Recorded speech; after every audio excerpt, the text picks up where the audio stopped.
最近咧好多病人咧同我講，醫師，我上個星期咧北上按摩鬆一鬆，點解返嚟仲痛？冇錯，返完工全身繃緊，去按摩放鬆，合情合理。但點解有人按摩完就神清氣爽，有人按完要返嚟揾醫師呢？大家好，我係寶雲中醫賴醫師，今日就同大家拆解按摩放鬆同中醫推拿究竟有咩唔同啦。首先，按摩放鬆同中醫推拿嘅目的完全唔同。按摩重點係放鬆，等你繃緊嘅筋肌可以釋放壓力，屬於日常保健享受。而中醫推拿呢，目標係治同通，中醫師會係用專業手法揾出痛點，再針對性治療，等你可以恢復正常活動。簡單嚟講呢，一個按摩就會係日常養生活動，中醫推拿呢就係治療痛症目的啦。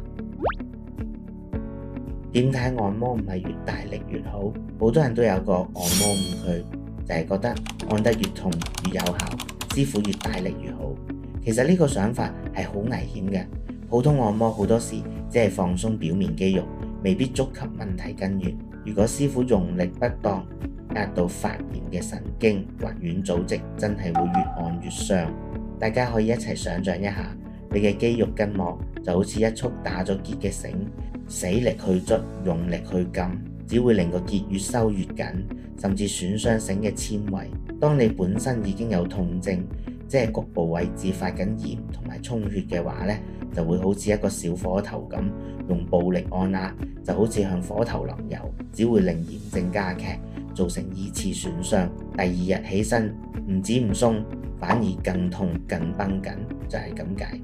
中醫推拿係建基於中醫經絡理論，講究剛柔並濟，唔係要鬥大力，好似揉、按、滾、推、拿、捏、拍呢啲中醫推拿手法，係會針對唔同嘅肌肉、筋膜同經絡問題去選擇，幫助導通氣血，還你暢通同靈活。以下呢三類朋友想去按摩鬆一鬆之前，真係要停一停，諗一諗，因為風險比一般人高好多。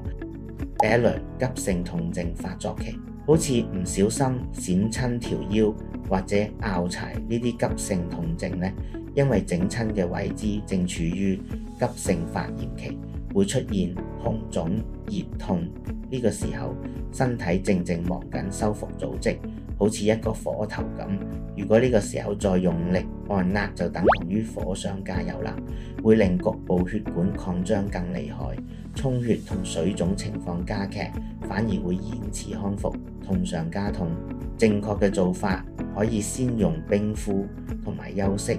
等急性期過咗，就可以慢慢開始進行溫和嘅手法處理。第二類，有骨質疏鬆嘅長者，好多公公婆婆覺得梗係要大力啲先按得到，其實係非常危險嘅觀念。隨住年紀增長啦，骨骼就會變脆，就好似一塊空心磚咁。普通按摩嘅力度對於骨質疏鬆嘅長者嚟講，分分鐘已經係一個好大嘅衝擊，好容易導致壓迫性骨折，特別係胸椎、腰椎呢啲位置，所以力度必須好輕柔，而且一定要避開脊柱同骨頭凸起嘅位置。第三類，本身有明確痛症問題，如果你本身已經確診有頸椎病、腰椎間盤突出、脊椎滑脫呢類結構性痛症問題嘅話呢，咁你嘅痛楚來源好可能係神經被壓住。唔恰當嘅按摩手法，尤其係粗暴嘅扭腰、扳頸或者用力按壓痛點，好可能會令突出物移位加劇，對神經造成更大壓迫，後果可以好嚴重，即係可能令你本身隻腳臂就變成成隻腳無力，甚至大小便困難。呢啲情況必須由專業醫師評估後，先可以進行有針對性嘅治療啦。所以大家要記住，放假按摩為放鬆，痛症問題就要揾中醫師。如果想學更多中醫智慧，記得追蹤我哋 YouTube channel 啦。我哋下集再見。